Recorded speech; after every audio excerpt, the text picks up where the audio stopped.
दोस्तों, ये बंदा किसी मामूली लेवल पर नहीं खेल रहा।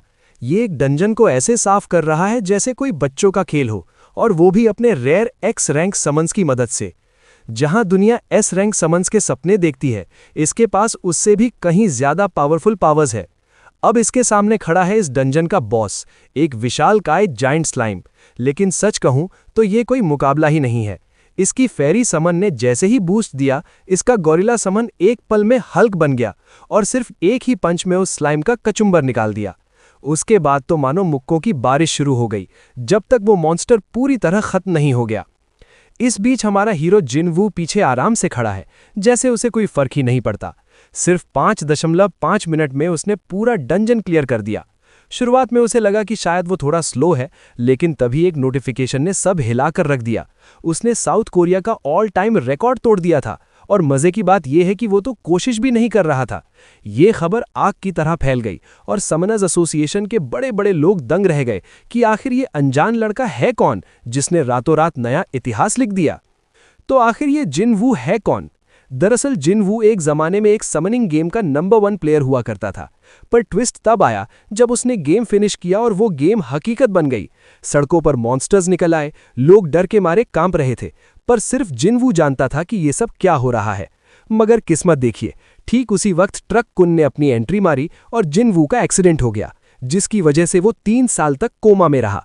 जब उसकी आंखें खुली तो दुनिया बदल चुकी थी। अब तो उसके पेरेंट्स के पास भी समन्स थे और न्यूज पर डंजन्स क्लियर करना एक आम बात बन चुकी थी। उठने के तुरंत बाद जिनवू के सामने एक सिस्टम विंडो आई। क्या आप ट्यूटोरियल के लिए तैयार हैं? कोमा से बाहर आने के बाद उसने सबसे पहले इस बदली हुई दुनिया को समझा, जहां वीडियो गेम और रियलिटी एक हो चुके थे।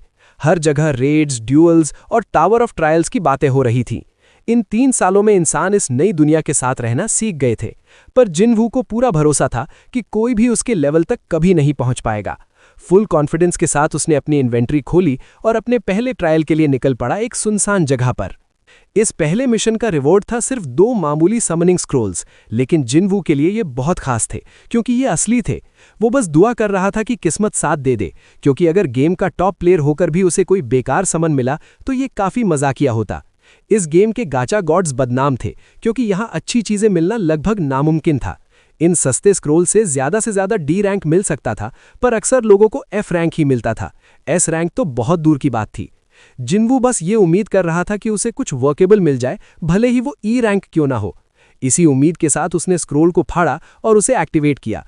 वो बहुत एक्साइटेड था ये देखने के लिए कि असलियत में एक समन कैसा दिखता है। तभी अचानक आसमान से बिजली कड़की और जिनवू हैरान रह गया।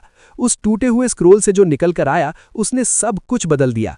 सिस्टम ने अनाउंस किया कि जिन वू ने एक एक्स रैंक विंड फेरी को समन किया है, एक ऐसी शक्ति जो किसी ने सोची भी नहीं थी। एक्स रैंक समन देखकर जिनवू के तो होश ही उड़ गए। वो सोचने लगा कि क्या ट्यूटोरियल में ऐसा होना मुमकिन भी है। तभी वो विंड फेरी उसकी तरफ हैरत से देखती है और खुद भी चौंक जाती है। वो इतनी खुश थी कि मानो उसे जैकपॉट मिल गया हो, क्योंकि सदियों बाद किसी ने उसे समन जो किया था।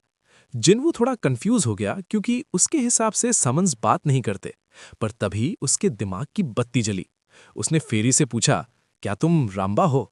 पहले तो वो फेरी चिढ़ गई और कहने लगी कि वो सिर्फ एक विंड फेरी है, पर फिर उसे याद आया कि पूरी दुनिया में सिर्फ एक ही शख्स उसे इस नाम से बुलाता था, खुद जिनु गॉड। ये रियलाइज होते ही उसका चेहरा शर्म से लाल हो गया और आंखों में आंसू आ गए। वो तुरंत जिनवू के गले लग गई और रोने लगी कि उसने अपने मालिक को कितना याद किया। जिनवू को अब समझ आ रहा था कि ये एक्स रैंक आखिर समन कैसे हुआ। दरअसल गेम के पुराने दिनों में जिनवू ने इस फेरी के हिडन फीचर्स का फायदा उठाया था और उसे एक खतरनाक सपोर्ट समन में बदल दिया था, जो अटैक स्पीड बढ़ा देती थी।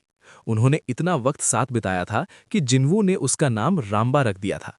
पर हैरानी की बात यह थी कि ये ग्लिच तो गेम के पहले साल में ही पैच कर दिया गया था और डेवलपर्स ने राम्बा को डिलीट कर दिया था। जिनवू ने जब उसका डेटा चेक किया तो वहां क्वारंटीन स्टेटस लिखा था, जो उसकी समझ से बाहर था।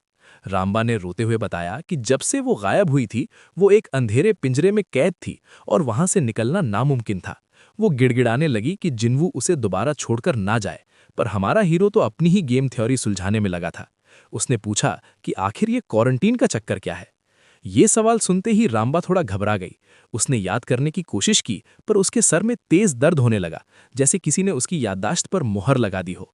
वो थोड़ा नाटक करने लगी, पर जिन्वू ने साफ कह दिया, जो याद है वही बताओ। रामबा ने बताया कि उसे सबसे अलग रखा गया था और कोई आम प्लेयर उसे कभी समन नहीं कर सकता था। तभी जिन्वू को एक और बड़ा झटका लगा। उसे महसूस हुआ कि रामबा की तरह और भी कई समन्स हैं जो क्वारंटीन में हैं। रामबा ने कंफर्म किया कि शायद ऐसे 10 और समन्स हैं जो अलग अलग जगह कैद हैं। जिन्वू का दिमाग तेजी से चलने लगा। उसे याद आया कि उसके 10 समन्स को बग्स बताकर डिलीट कर दिया गया था। इसका मतलब था कि अगर वो सब अब एक्स रैंक बन चुके हैं तो उन्हें भी समन किया जा सकता है। रामबा तो बस खुश थी कि वो स्क्रॉल के जरिए अपने मालिक के पास वापस आ गई। जिन्वू ने अंदाजा लगाया कि शायद ये एक्स रैंक सिर्फ उसके स्क्रॉल्स पर ही रिस्पॉन्ड करते हैं। मतलब पूरी धरती पर सिर्फ वही एक लौता बंदा है जो इतने हाई लेवल समन्स निकाल सकता है। उसे लगा शायद ये 100th फ्लोर क्लियर करने का कोई हिडन रिवॉर्ड है। इस थियोरी को चेक करने के लिए उसने एक और स्क्रॉल खोला। उसे लगा शायद अब हर बार एक्स रैंक ही निकलेगा, लेकिन अगला समन निकला एक हैरी गुरिल्ला। भाई ये तो देखने में बिल्कुल किसी आलसी इंसान जैसा लग रहा था। अफसोस जिन्वू की थ्योरी फेल हो गई, क्योंकि ये एक सस्ता एफ रैंक समन था। इसका मतलब एक्स रैंक मिलना अब भी किस्मत और आरएनजी का ही खेल था। लेकिन जिन्वू की स्ट्रैटेजी अब भी वही थी जो पहले थी। अब जिन्वू का प्लान एकदम साफ था। उसे पागलों की तरह समनिंग स्क्रोल्स जमा करने होंगे ताकि वो बाकी के एक्स रैंक्स को भी वापस पा सके। अगर उसने उन सभी 10 समन्स को फिर से हासिल कर लिया तो वो पहले से भी कहीं ज्यादा ओवरपावर्ड हो जाएगा। उसने सबसे पहले रॉम्बा को डांटा और कहा कि उसे जिन गॉड बुलाना बंद करे, क्योंकि एक तो ये सुनने में बड़ा अजीब लगता है और दूसरा ये कि उसका ये नाम पूरी दुनिया में मशहूर है। अगर लोगों को पता चल गया कि वो वापस आ गया है और एक्स रैंक्स निकाल रहा है तो लोग उसके पीछे ऐसे पड़ जाएंगे जैसे उसके सर पर कोई इनाम रखा हो। अभी वो इतना ताकतवर नहीं था कि पूरी दुनिया का सामना कर सके। तभी अचानक जमीन जोर जोर से हिलने लगी। दोनों समन्स डर के मारे थर थर कांपने लगे। सिस्टम ने अगला स्टेज तैयार कर दिया था और जिन्वू के सामने उसका पहला मिशन आया, एक छोटा सा बेबी डंजन। देखने में तो ये बड़ा मासूम सा ट्रायल लग रहा था, पर जिन्वू थोड़ा टेंशन में आ गया। भले ही उसने गेम में हजारों डंजन्स क्लियर किए हों, पर ये असली दुनिया थी भाई। यहाँ सब कुछ रियल था और थोड़ी सी चूक भारी पड़ सकती थी। जिन्वू ने खुद को संभाला। डर तो उसे भी लग रहा था, पर उसे पता था कि उसे खुद तलवार लेकर नहीं लड़ना है, उसके समन्स ही उसकी ढाल है। वो हिम्मत करके डंजन के दरवाजे की तरफ बढ़ा। जैसे ही वो अंदर पहुंचा, वहां का माहौल देखकर उसके रोंगटे खड़े हो गए। वो जगह उम्मीद से कहीं ज्यादा डरावनी और सुनसान थी। सिस्टम ने उसे गाइड करते हुए बताया कि यहाँ 5 समन्स की टीम बनाई जा सकती है। जिन्वू के पास अभी सिर्फ 2 ही लोग थे, एक विंड फेरी रॉम्बा और वो अजीब सा गुरिल्ला। 5 की टीम के बिना डंजन में जाना खतरनाक था, पर नामुमकिन नहीं। जिन्वू को ऐसे मुश्किल मुकाबलों का पुराना तजुर्बा था। उसने येस पर क्लिक किया और अपने दोनों मॉन्स्टर्स को स्लॉट्स में फिट कर दिया। अब बारी थी दुश्मन से सामने होने की। एक भयानक गुर्राहट गूंजी और जिन्वू की हालत पतली होने लगी। सामने खड़ा था एक खूंखार ग्रीव वुल्फ। ये सिर्फ एक एफ क्लास मॉन्स्टर था, पर असली दुनिया में ये भी मौत का फरिश्ता लग रहा था। सिस्टम ने तुरंत जिन्वू के चारों तरफ एक हनीकोम जैसी ढाल यानी शील्ड बना दी। गेम में भी ऐसा ही होता था, पर असलियत में यहाँ एक बड़ा खतरा था। अगर ये शील्ड टूट गई और वुल्फ ने अटैक कर दिया तो कोई रीस्पॉन या चेक पॉइंट नहीं मिलेगा, सीधा टिकट कट जाएगा ऊपर का। वो एफ रैंक वुल्फ अपनी खतरनाक ऑरा दिखा रहा था। जिन्वू ने बिना वक्त गवाए उस गुरिल्ला को रॉकेट की तरह आगे भेजा, पर वो नमूना गुरिल्ला वहां जाकर अटैक करने के बजाय अजीब तरह से गुर्राने लगा। वो इतना स्लो था कि वुल्फ भी सोचने लगा होगा कि भाई कब मरेगा। शर्म के मारे जिन्वू ने तुरंत रॉम्बा को ऑर्डर दिया कि कुछ करे। रॉम्बा ने अपनी स्पेशल स्किल विंड प्रेशर का इस्तेमाल किया, जो किसी भी समन की अटैक स्पीड को कई गुना बढ़ा देती है। जैसे ही ये पावर अप उस गुरिल्ला पर लगा, भाई वो तो सुपर सेयन ब्लू गुरिल्ला बन गया। वो इतनी तेजी और गुस्से से वुल्फ की तरफ झपटा कि देखने लायक था। जिन्वू ये देखकर खुश हो गया कि उसकी पुरानी स्ट्रैटेजी अब भी काम कर रही है। अब वो ग्रे वुल्फ भी पीछे हटने वाला नहीं था। उसने सीधा आगे बढ़कर हमला कर दिया। पर जिन्वू को एक बात परेशान कर रही थी, ये वुल्फ जरूरत से ज्यादा बड़ा था। गेम के हिसाब से इसका साइज इतना नहीं होना चाहिए था। जिन्वू को अब सच में शक होने लगा कि उसका ये अजीब सा गुरिल्ला जीत पाएगा या नहीं, क्योंकि असली दुनिया में कब क्या वेरिएबल निकल आए किसी को नहीं पता। दोनों के बीच भयानक टक्कर हुई, लेकिन वुल्फ ने पहली ही बारी में गुरिल्ला को दबोचा और उसे जमीन पर गिरा दिया। जिन्वू का स्ट्रेस लेवल आसमान छूने लगा। जिन्वू चिल्लाक और राम्बा से कुछ करने को कहता है, पर वो बेचारी तो पहले से ही अपनी पूरी जान लगा रही थी। गुरिल्ला ने एक बार फिर पावर अप लिया और एक सॉलिड पंच सीधा वुल्फ के गले पर जड़ा, जिससे वो काफी दूर जा गिरा। राम्बा ने अपनी बची कुची एनर्जी लगाकर गुरिल्ला को फिर से बूस्ट दिया, बिल्कुल किसी प्रो प्लेयर की तरह। गुरिल्ला ने हवा में उछलकर एक ऐसा पंच मारा कि वुल्फ का पेट ही फट गया। उसके बाद उसने मुक्कों की ऐसी बारिश की कि दुश्मन वापस उठने लायक ही नहीं बचा। सब खत्म होने के बाद जिन्वू और राम्बा थोड़ा सहमे हुए थे, पर शुक्र है कि खतरा टल चुका था। गुरिल्ला ने जश्न मनाते हुए जोर से दहाड़ मारी। जिन्वू ने चैन की सांस ली और रिवॉर्ड में उसे 2 स्ट्रेंथ रून्स मिले। अब सीन शिफ्ट होता है शहर में, जहां हम मिलते हैं जिन्वू की छोटी बहन अजिन से। वो 2 लाख वॉन यानी कोरियन करेंसी कमाकर काफी खुश दिख रही थी। 3 साल पहले जब जिन्वू कोमा में था और घर की हालत खराब थी, तब उसने रून फार्मिंग का काम शुरू किया था। बेसिकली वो लो लेवल डंजन्स में जाती और वहां से रून्स लाकर उन्हें प्लेयर्स को बेचती थी। ये एक तरह से रिवर्स सोलो लेवलिंग चल रही है यहाँ। खुशकिस्मती से उसके पास एक सी क्लास शैडो एल्फ समन था, जिसकी मदद से वो ये काम सेफली कर लेती थी। अजिन ने अपने फोन पर देखा कि उसके भाई का कॉल आ रहा है। उसने पूछा, क्या तुम हॉस्पिटल से डिस्चार्ज हो गए? जिन्वू ने मजाक में उसे रून पेडलर कह दिया, जिससे वो चिढ़ गई और बोली, मुझे फार्मिंग प्लेयर कहो। जिन्वू ने बात मान ली और उससे सिंथेसिस सेंटर का रास्ता पूछा। अजिन ने बताया कि वो प्लेयर जोन में है।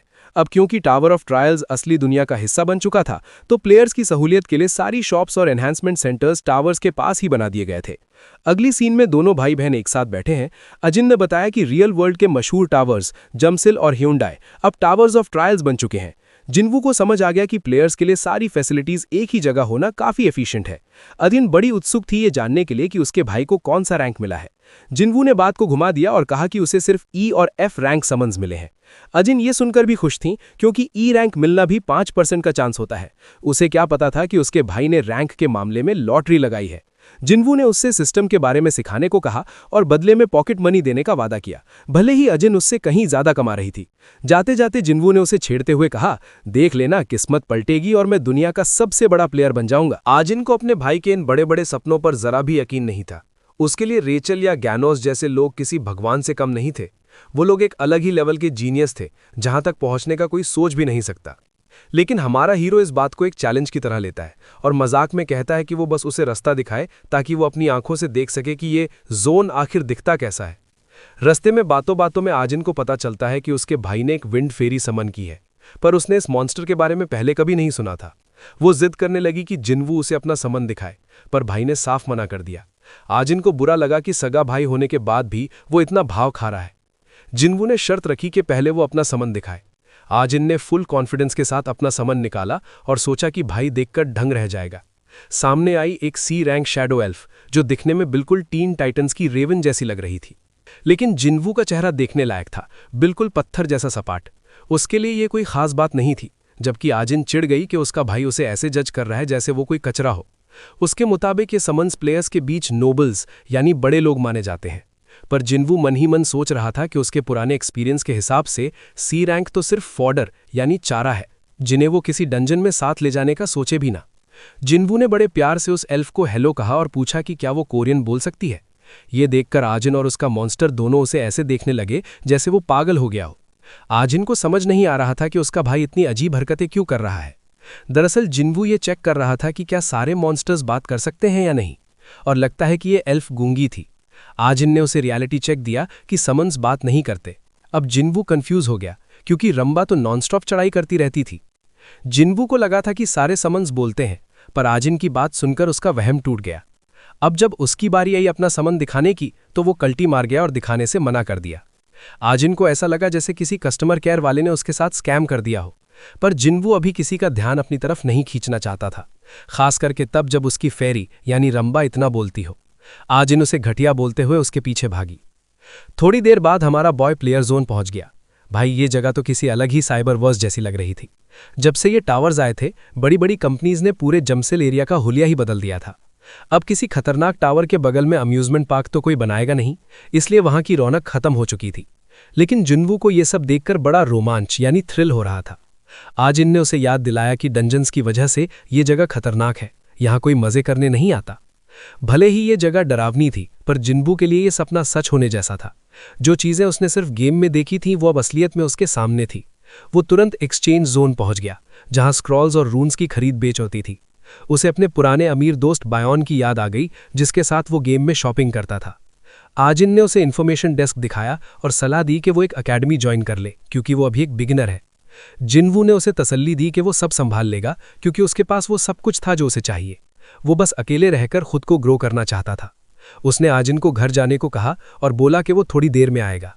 आजिन को अपने भाई का बदला हुआ बर्ताव बड़ा अजीब लग रहा था, जैसे उसके शरीर में किसी और की आत्मा आ गई हो। अजिन को लग रहा था कि उसका भाई बस अपने तरीके से मेहनत करने की कोशिश कर रहा है, इसलिए उसने सोचा कि वो बस उस पर नजर रखेगी। दोनों ने एक दूसरे को गुड बाय कहा और अगले ही सीन में जिनवू एक ऐसी सुनसान जगह पहुंच गया जहां उसे कोई देख ना सके। वहां उसने तुरंत रैम्बा को समन किया और वो विंड फेरी आते ही जोर जोर से चिल्लाकर उसका स्वागत करने लगी। जिनवू ने तुरंत उसका मुंह बंद करवाया और उसे चुप रहने को कहा। बेचारी फेरी को कुछ समझ नहीं आ रहा था, पर जिनवू ने उसे सख्त हिदायत दी। बाहर की दुनिया में वो अपना मुंह कभी नहीं खोलेगी, उसे सिर्फ डंजन्स के अंदर ही बोलने की इजाजत थी, ताकि किसी को उनकी बातों का पता न चले और कोई उन्हें नोटिस न करे। अब जिनवू का अगला गोल था थोड़ा पैसा यानी कैपिटल जमा करना, ताकि वो डंजन्स में रेड कर सके। पर जब उसने अपना बैंक बैलेंस चेक किया तो भाई उसकी हालत बिल्कुल हम जैसे गेमर्स जैसी थी, बिल्कुल कंगाल। उसके पास सिर्फ 1200 वॉन बचे थे। उसे दुख हो रहा था कि क्या उसे फिर से पार्ट टाइम जॉब्स करनी पड़ेंगी। लोग कहेंगे कि अपने पेरेंट्स से मांग लेता, पर वो ऐसा कभी नहीं करता। उसकी माँ पहले ही 3-3 जगह काम करके घर चला रही थी। उनसे पैसे मांगना उसे किसी पाप से कम नहीं लग रहा था।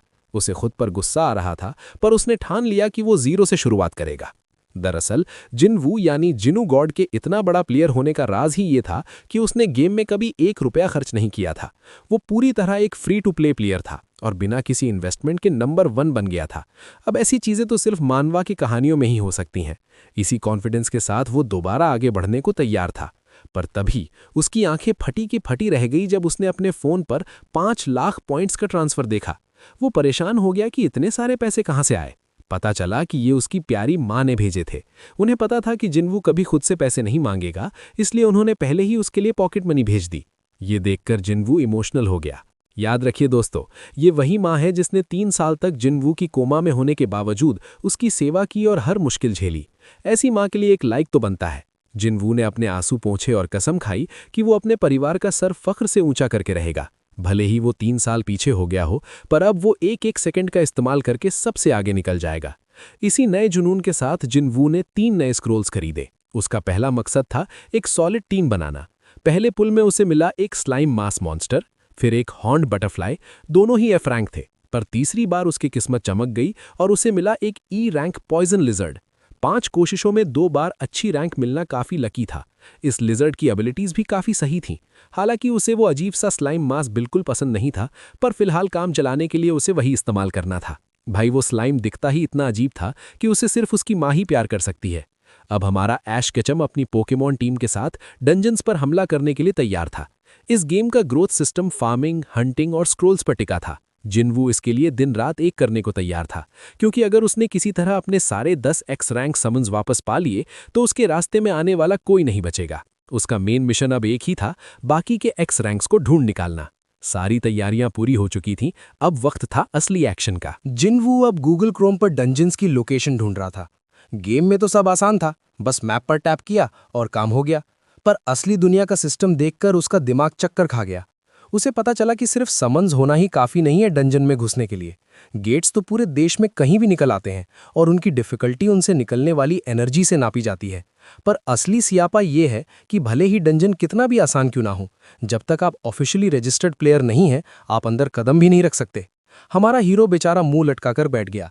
किस्मत देखो, वो ठीक तब जागा जब ये नया कानून बन गया था। बस उसकी नन्ही सी फेरी रंबा ही थी जो उसे थोड़ी खुशी दे रही थी। जिनवू ने प्यार से उसके सर पर हाथ फेरा ही था कि तभी उसकी बहन एजिन का कॉल आ गया। उसने पूछा कि डिनर के लिए कब आओगे, पर जिनवू ने मना कर दिया। उसने अपनी उस डम्बैस बहन से प्लेयर रजिस्ट्रेशन के बारे में पूछा, जो बताना वो कन्वीनियंटली भूल गई थी। एजिन ने बताया कि ये रूल अभी हाल ही में आया है, क्योंकि डंजन्स में मरने वालों की संख्या इतनी बढ़ गई थी कि हर जगह अफरा तफरी मच गई। अब हर गेट पर सरकारी एजेंट्स पहरा देते हैं ताकि कोई बिना परमिशन के अंदर ना जा सके। जिनवू को समझ आ गया कि ये प्रोसेस कितना थका देने वाला और स्लो है।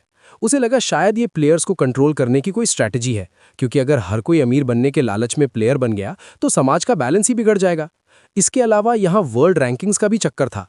कोरिया की हालत इतनी खराब थी कि ग्लोबल लिस्ट में उसका नाम तक नहीं था। एजेंट दुखी होकर कहने लगी, अगर आज जिनू गॉड यहाँ होता तो कोरिया का नाम सबसे ऊपर होता। बेचारी को क्या पता कि लेजेंडरी प्लेयर उसका अपना भाई ही है। कॉल खत्म हुई और जिनवू ने उस दिन आराम करने का फैसला किया। अगले दिन सुबह 6 बजे ही जिनवू निकलने की तैयारी करने लगा। माँ ने जिद की कि कम से कम एक राइस बॉल तो खाकर जाओ, पर वो जल्दी में था। उसने अपने पेरेंट्स से माफी मांगी कि अब तक उन्होंने सिर्फ उसका बुरा वक्त ही देखा है और उनका दिल से शुक्रिया अदा किया। ये सुनकर उसके माँ बाप तो शॉक हो गए। पापा थोड़े एम्बैरेस हो गए और माँ को चिंता होने लगी। बाहर निकलकर जिनवू ने फोन पर देखा कि लोगों की लापरवाही की वजह से कितनी जानें गई हैं।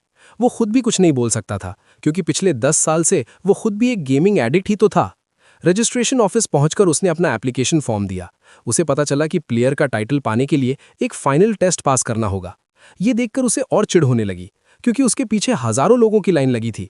पर उसने सोचा, अगर मैं ये मामूली सा टेस्ट पास नहीं कर सका तो मेरे 5 एम्परर्स ऑफ द हेवेंस होने का क्या फायदा। अगले सीन में हम एक नई जगह पहुंचते हैं। HQ से जुड़ा एक ऑफिसर पार्क चैंग इस साल के नए टैलेंट को देखकर काफी निराश था। तभी अचानक पूरी बिल्डिंग ढह गई और सब हैरान रह गए। एक नए प्लेयर ने अपने विशालकाय जायंट ऑर्क समन के साथ बिल्डिंग पर हमला कर दिया था। वो वहां चैंग से अपना पुराना बदला लेने आया था, क्योंकि चैंग ने उसके भाइयों को मारा था। दूसरी तरफ चैंग ने उसे एक पागल साइकोपैथ समझा और अपने खतरनाक फायर और वुड बेस्ड मॉन्स्टर्स को समन कर दिया। अब मुकाबला बराबरी का होने वाला था। HQ पर हमला हो चुका है। हर जगह अफरा तफरी मची है। लोग अपनी जान बचाने के लिए यहाँ वहाँ भाग रहे हैं। पर हमारा हीरो, वो तो अपने कानों में पॉड्स लगाकर आराम से चिलिंग मोड में था। जब उसने पीछे मुड़कर देखा तब उसे एहसास हुआ कि यहाँ तो पूरा रायता फैल चुका है। जिनवू को कुछ समझ नहीं आ रहा था कि ये सब क्यों हो रहा है। बस इतना पता था कि वो इस लफड़े में फंस गया है। लोग डर के मारे थर थर कांप रहे थे और चंग की तरफ उम्मीद से देख रहे थे। जिनवू ने भांप लिया कि ये कोई गैंग वॉर है, क्योंकि वो सूट वाला बंदा बिल्कुल पुरानी दुश्मनी निकालने के मूड में लग रहा था। उसे हैरानी इस बात की थी कि अब तो असली दुनिया के गुंडे भी समन्स के मामले में इतने एडवांस्ड हो गए हैं। चंग ने इमरजेंसी अनाउंस की और सबसे कहा कि अपने अपने समन्स निकालकर शील्ड तैयार कर लो। जिनवू ने भी वही किया। हमारी प्यारी रैम्बा विंड फेरी ने माहौल को देखा और जोश जोश में कुछ बोलने ही वाली थी कि जिनवू ने तुरंत उसका मुंह बंद कर दिया। याद है ना, लोगों के सामने एक शब्द भी नहीं। दूसरी तरफ वो गैंगस्टर चंगसुक की इंसाफ वाली इमेज को मिट्टी में मिलाना चाहता था। उसने सबसे पहले अपने विशालकाय ऑर्क को मैदान में उतारा। जिनवू एक कोने में छुपकर ये सब देख रहा था, क्योंकि वो जानता था कि अगर वो बीच में कूदा तो बात और बिगड़ जाएगी। वो बस दुश्मन की मूव ऑब्जर्व कर रहा है। मुकाबला शुरू हुआ। चंग ओक की फायरी बटरफ्लाई ने छोटे छोटे अंगारे बरसाना शुरू कर दिए, पर वो ऑर्क तो मानो लोहे का बना था। उसने सारे अटैक्स झेल लिए और दुश्मन का हौसला और बढ़ गया। चंग बुरी तरह फंस चुका था। जिनवू ने जब गौर से देखा तो उसे समझ आया कि चंग कितना बेकार खेल रहा है, बिल्कुल डॉग शिट लेवल का गेम। बाकी लोग भी देख सकते थे कि चंग पीछे हट रहा है। अब जिनवू के पास 2 ही रास्ते थे, या तो छुपकर देखता रहे या फिर मदद करके खुद को मुसीबत में डाल ले। जब ऑर्क ने अपनी कुल्हाड़ी से चंग के एक समन को ढेर कर दिया, तब जिनवू ने फाइनल फैसला किया। उसे लगा कि उसकी शांति वाली लाइफ शुरू होने से पहले ही खत्म हो जाएगी अगर उसने कुछ नहीं किया। वो बड़े आराम से चंग के पास गया। चंग ने घबराकर कहा, पीछे हटो बच्चे, पर जिनवू ने उल्टा उसे ही सुना दिया। उसने कहा कि तुमने अपने समन की स्किल टाइमिंग मिस कर दी है। उसने चंग को समझाया कि उस ब्लड ऑर्क के पास एडवांस्ड फायर रेजिस्टेंस है, मतलब जब तक सही टाइमिंग पर अटैक नहीं करोगे आग का कोई असर नहीं होगा। जिनवू ने पॉइंट आउट किया कि ऑर्क का शरीर चमक रहा है, जो उसकी स्किल एक्टिवेशन का साइन है। ये जानते ही चंग ने अपना गेम बदल दिया। उसने अपने फ्लेम टर्टल को फुल स्पीड में फायर स्पेल छोड़ने को कहा। इस बार अटैक निशाने पर लगा। चंग खुशी से झूम उठा, जबकि गैंगस्टर दंग रह गया कि इसने मेरी कमजोरी कैसे पकड़ ली। अगले ही पल चंग के वुड मॉन्स्टर ने दुश्मन के बाकी सपोर्ट समन्स को भी तबाह कर दिया। गैंगस्टर अब बिल्कुल अकेला और लाचार हो गया था। फाइनली फ्लेम टर्टल और फ्लेम बटरफ्लाई ने मिलकर एक जबरदस्त कॉम्बो फायर अटैक मारा और ऑर्क का नामो निशान मिटा दिया। गैंगस्टर के सारे समन्स गायब हो गए और उसकी शील्ड भी चकनाचूर हो गई। हार मानते हुए वो सरेंडर करने लगा और माफी मांगने लगा, पर तभी चंग के वाइन मॉन्स्टर ने उसे जकड़ लिया। चंग उसकी एक बात सुनने को तैयार नहीं था। रूल एकदम साफ था, गैंग मेंबर्स के लिए कोई माफी नहीं, उन्हें ऑन द स्पॉट खत्म कर दिया जाएगा। वो क्रिमिनल मौत के डर से रोने लगा, पर इंसाफ तो होना ही था। चंग ने चुटकी बजाई और भाई एक खौफनाक नजारा। उसने दुश्मन की हड्डियां ऐसे चटकाई कि वो बिल्कुल मिट्टी में मिल गया। आखिरकार लड़ाई खत्म हुई। लोग चैंग की इस शानदार जीत पर झूम रहे थे, उसे अमेजिंग और हीरो कह रहे थे। पर जहां सब जश्न मना रहे थे, हमारा हीरो जिनवू थोड़ा सहमा हुआ था।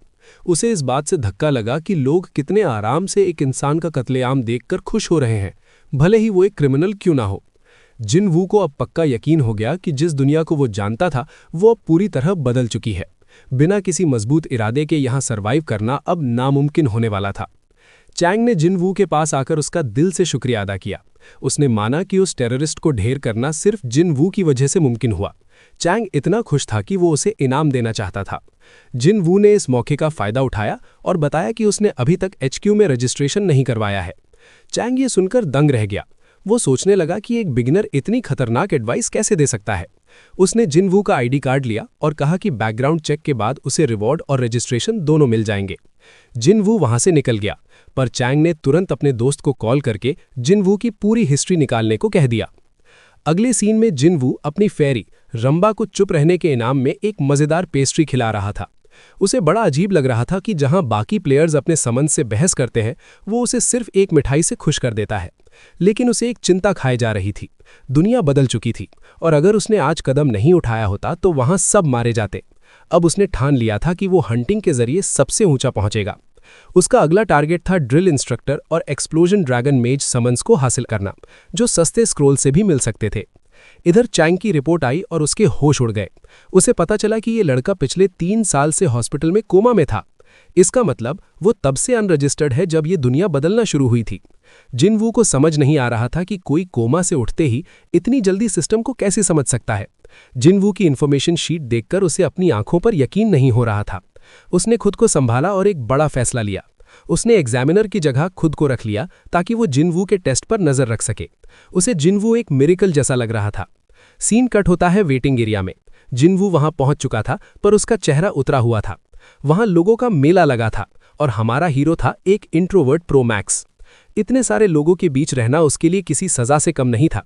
सब यहाँ ट्रेनिंग के लिए आए थे और रजिस्ट्रेशन पाने में काफी वक्त लगने वाला था। पर जिन वू को पता था कि वो असली बॉस है, इसलिए वो आराम से बैठ गया। तभी एग्जामिनर की एंट्री हुई और सब चौंक गए। वो खुद पाक चैंगॉक था। पहला टेस्ट एक रिटन एग्जाम जैसा था।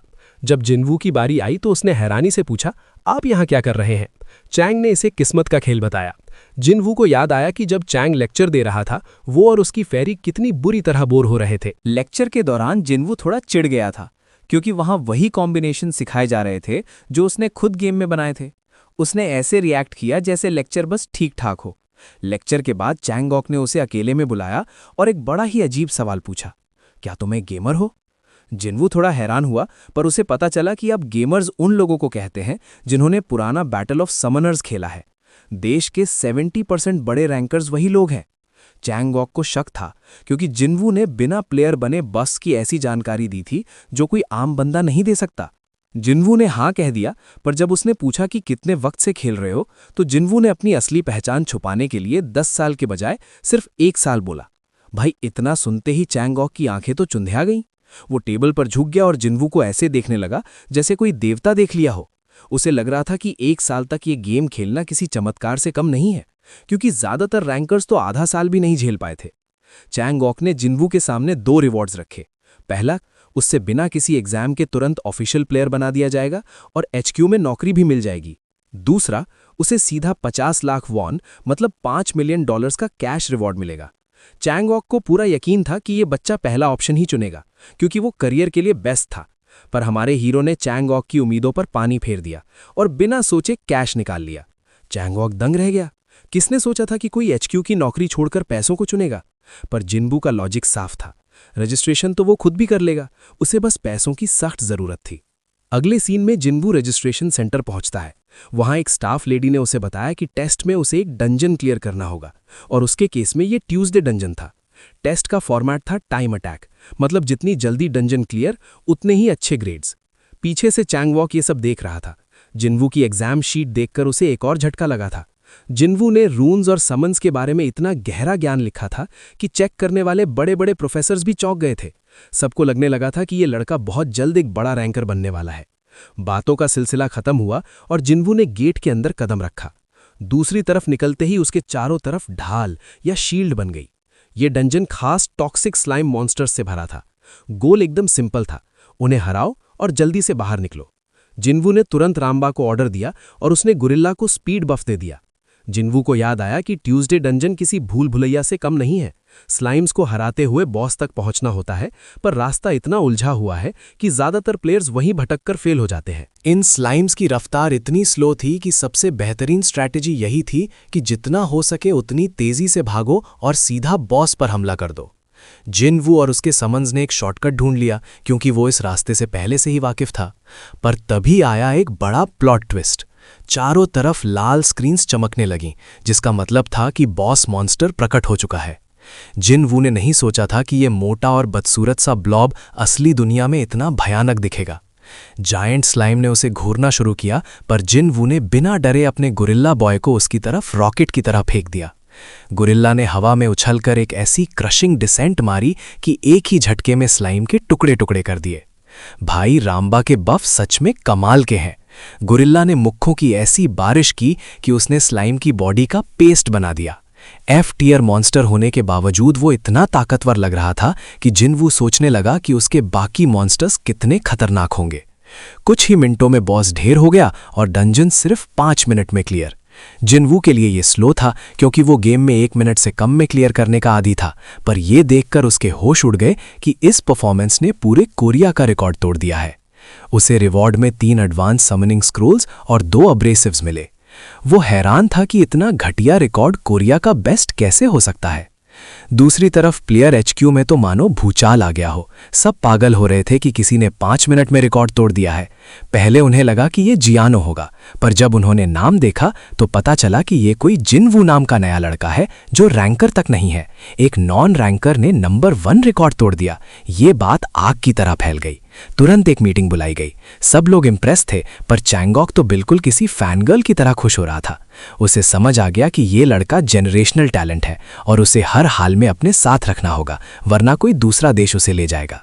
चैंगॉक ने कहा कि उसे तुरंत रजिस्टर किया जाए क्योंकि टाइम अटैक की लिस्ट्स नेशनल और ग्लोबल होती हैं। जियानो का रिकॉर्ड 6 मिनट था, जबकि रेचल का ग्लोबल रिकॉर्ड 2.5 मिनट है। जिनवू ने पहली ही कोशिश में कोरियन रिकॉर्ड को मॉक कर दिया, यानी पीछे छोड़ दिया। इसलिए चैंग को लगा कि ऐसे टैलेंट के लिए किसी एक्स्ट्रा मैच की जरूरत नहीं है, वो स्पेशल ट्रीटमेंट डिजर्व करता है। इधर हमारा हीरो अपने ट्रैशी रिकॉर्ड को लेकर थोड़ा दुखी था। तभी चैंगॉक चिल्लाते हुए किसी बच्ची की तरह भागा भागा जिनवू के पास आया। पहले उसने रिकॉर्ड तोड़ने की बधाई दी और फिर पूछा, भाई ये किया कैसे? जिनवू ने बात को घुमा दिया और ज्यादा एक्सप्लेन नहीं किया। उसे लग रहा था कि चैंग कुछ ज्यादा ही तारीफ कर रहा है।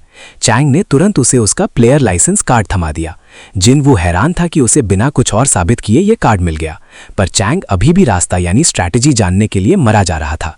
जिनवू कश्मकश में था। अगर उसने राज बता दिया तो कोरिया की रैंकिंग तो बढ़ जाएगी, पर उसकी अपनी शांति खत्म हो जाएगी।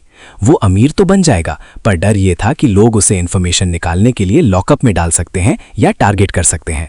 इसलिए उसने राज अपने तक ही रखा और चैंग को थोड़ा झिड़क दिया कि उसका पूछने का तरीका रूड है।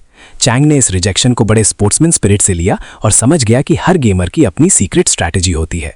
उसे एहसास हुआ कि कोरिया को जिनवू जैसे चमत्कारी टैलेंट की सख्त जरूरत है। जिनवू को भी लगा कि चैंगॉक बंदा तो चिल है और अपने वादे का पक्का है। जिनवू अब दिमाग लगा रहा था कि क्यों ना वो अपने देश कोरिया की मजबूरी का फायदा उठाए। अगर वो सही से कार्ड्स खेले तो वो अकेला ग्रो करने के बजाय एचक्यू की मदद से कहीं ज्यादा तेजी से आगे बढ़ सकता है। उसने असेंबलीमैन चैंगॉक से कहा कि कहीं शांति वाली जगह चलो, बात करनी है। अगले ही सीन में चैंगॉक बिल्कुल गिड़गिड़ाने लगा। वो कहने लगा कि एचक्यू को जिनवू जैसे प्लेयर की सख्त ज़रूरत है। चैंग ने पिछले बैकग्राउंड चेक के लिए माफ़ी भी मांगी क्योंकि अनरजिस्टर्ड और स्किल्ड प्लेयर्स अक्सर गैंग मेंबर्स होते हैं, इसलिए उसे कंफर्म करना था। पर हमारा हीरो चिल था। उसे पता था कि उसके पास वो टैलेंट है जो इस देश की किस्मत बदल सकता है। कॉफ़ी की चुस्की लेते हुए जिनवू ने सीधा सवाल पूछा, अगर मैं तुम्हारी हेल्प करूं तो बदले में मुझे क्या मिलेगा? चैंग ने कहा कि वो उसे फुल कोऑपरेशन देगा। असल में चैंगॉक एक पॉलिटिशियन है जो चाहता है कि जिनवू के अचीवमेंट्स की मदद से वो खुद पावर में और ऊंचा उठ सके। उसने वादा किया कि वो जिनवू को हर तरह का सपोर्ट देगा। लेकिन जिनवू को ये प्रपोजल थोड़ा फीका लगा क्योंकि उसे कोई साफ रिवॉर्ड नज़र नहीं आ रहा था। फिर भी जिनवू ने एक शर्त पर हाँ कह दी, सिर्फ 1 महीने का ट्रायल। वो अभी नया प्लेयर है और उसका फोकस सिर्फ ग्रो करने पर है। उसने साफ कह दिया, मैं 1 महीने तक देखूंगा, अगर तुम्हारा सपोर्ट मेरे काम आया तो ठीक, वरना मैं सारे रिवॉर्ड्स वापस करके अपना रास्ता नापूंगा।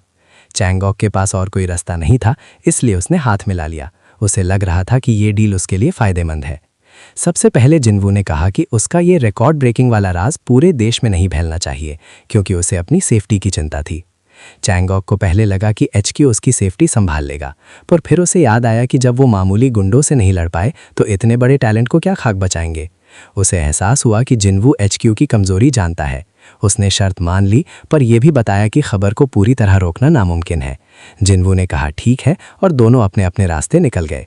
अब जिनवू अपने रिवॉर्ड्स चेक करने के लिए एक्साइटेड था, खास करके वो एडवांस समनिंग स्क्रोल्स। जिनवू जानता था कि ये स्क्रोल्स बहुत कीमती है, पर वो अनाड़ियों की तरह गैम्बलिंग यानी लक आजमाना नहीं करना चाहता था। उसे लगा कि इन स्क्रोल्स को बेचना ज़्यादा अट्रैक्टिव है, पर तभी उसके दिमाग में एक मस्त आइडिया आया। उसने प्लेयर वेब खोला। ये एक ऐसी जगह है जहां सारे प्लेयर्स का डेटाबेस होता है और आइटम्स की खरीद बेच यानी ट्रांजैक्शंस की जाती हैं। अब जिनवू यहां से कुछ बड़ा करने वाला था। असेंबली मैन ने ऐप इंस्टॉल करते वक्त सब समझा दिया था। जिनवू ने तुरंत ऐप खोली और प्राइसिंग लिस्ट चेक की। भाई, स्क्रीन पर देखते ही जिनवू तो शौक से कांपने लगा। एक हाई ग्रेड स्क्रोल की कीमत 30 लाख वॉन थी। इसका मतलब उसने मामूली से डंजन में रिकॉर्ड बनाकर ही लगभग 1 करोड़ वॉन कमा लिए थे। ये देखकर उसे एहसास हुआ कि उसका इलॉन मस्क वाला अमीर सपना अब बहुत जल्द उसके परिवार के लिए सच होने वाला है। पैसों की बारिश होने वाली है। जिनवू का प्लान एकदम साफ था। वो हाई ग्रेड स्क्रोल्स को बेच देगा और उन पैसों से ढेर सारे लो ग्रेड स्क्रोल्स खरीदेगा। उसे अभी सिर्फ 2 मेन समन्स की फिक्र थी, पर जब उसने लो लेवल स्क्रोल्स की लिस्ट देखी तो उसे समझ नहीं आया कि इनकी कीमत 5000 वॉन क्यों है, जबकि ये फार्म करना बहुत आसान है। हर जगह सेलर्स भरे पड़े थे, पर कोई भी कीमत कम नहीं कर रहा था। जिनवू थोड़ा फंस गया, इसलिए उसने अपनी प्यारी बहन एजन को कॉल लगाया। एजन ने पूरी रामकथा समझाई कि एचक्यू हेडक्वार्टर्स इन स्क्रोल्स को रैंकर्स की मदद के लिए बल्क में खरीदता है। एचक्यू की फिक्स्ड पॉलिसी है कि वो 5000 में ही खरीदेंगे, इसीलिए लोग नेगोशिएट करने के बजाय सीधा उन्हें ही बेच देते हैं। पर एजन ने एक मजेदार बात बताई कि एचक्यू को अब इन स्क्रोल्स की जरूरत नहीं है, तो ये पॉलिसी जल्द बदल सकती है। जिनवू के लिए तो ये लॉटरी थी। उसने कॉल काटा और समझ गया कि मार्केट में इन स्क्रोल्स की ओवर सप्लाई होने वाली है। अगले दिन वो फिर से चैंगॉक से मिला। असेंबलीमैन बड़ा खुश था और पूछा, भाई अब क्या चाहिए? जब जिनवू ने कहा कि उसे लो लेवल स्क्रोल्स चाहिए तो चैंग दंग रह गया। लोग हाई ग्रेड के लिए मरते हैं और ये कचरा मांग रहा है। एचक्यू में हर दिन लगभग 50,000 स्क्रोल जमा होते हैं, जो चैंग आसानी से दे सकता था। उसे लगा शायद जिनवू इन्हें बेचकर पैसा कमाएगा, पर जिनवू ने साफ मना कर दिया। मार्केट में पहले ही इतने स्क्रोल्स हैं, बेचने का क्या फायदा? चैंगॉक इंप्रेस हो गया कि इस गेमर की स्ट्रैटेजी सबसे हटकर है। चैंग ने एक शर्त रखी, बदले में उसे ऐसी इन्फॉर्मेशन चाहिए जो एचक्यू की मदद कर सके। वो एक पॉलिटिशियन था, इसीलिए वो सबको दिखाना चाहता था कि ये एक बिजनेस डील है, ताकि कोई उस पर उंगली ना उठाए। जिनवू भी खुश था, क्योंकि वो किसी का एहसान नहीं लेना चाहता था। उसने डील डन की और रिकॉर्ड शेविंग का राज बताया। उसने समझाया कि अगर हर बार नया प्लेयर पुराने रिकॉर्ड को सिर्फ 1 सेकंड से तोड़े तो हर बार नए हाई ग्रेड स्क्रोल्स मिलेंगे। इससे कोरियन एसोसिएशन के प्लेयर्स और भी ज्यादा ताकतवर बन जाएंगे। चांग ने बताया कि उन्होंने ये मेथड ट्राई किया था, पर रिवॉर्ड्स नहीं मिले, इसीलिए इस बार ये काम कर सकता है। अब आई असली बारी। जिनवू उस ट्यूसडे डंजन की स्ट्रैटेजी बताने वाला था जो उसने फतेह किया था। चैंगॉक तो किसी छोटे पपी की तरह मुंह खोलकर बैठा था, मानो कोई बहुत बड़ा टॉप सीक्रेट निकलने वाला हो। उसे लग रहा था कि जिनवू अब कोई ऐसी बात बोलेगा जो पूरी दुनिया हिला देगी। जिनवू ने चांगोक को एक ऐसी ट्रिक बताई जिससे कोई भी आम बंदा 3 मिनट के अंदर डंजन क्लियर कर सकता है।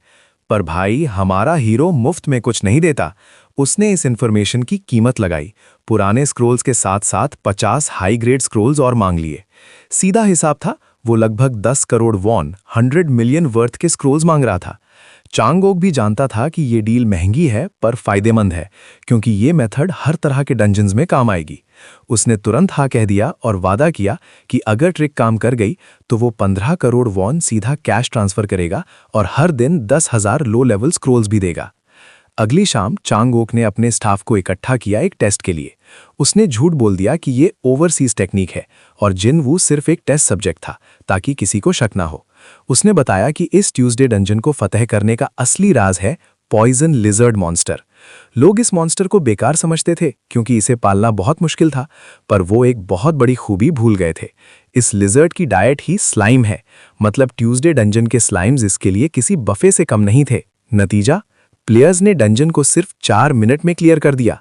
पूरे कोरिया में हाहाकार मच गया और वो बदनाम लिजर्ड रातों रात ऑलमाइटी बन गई।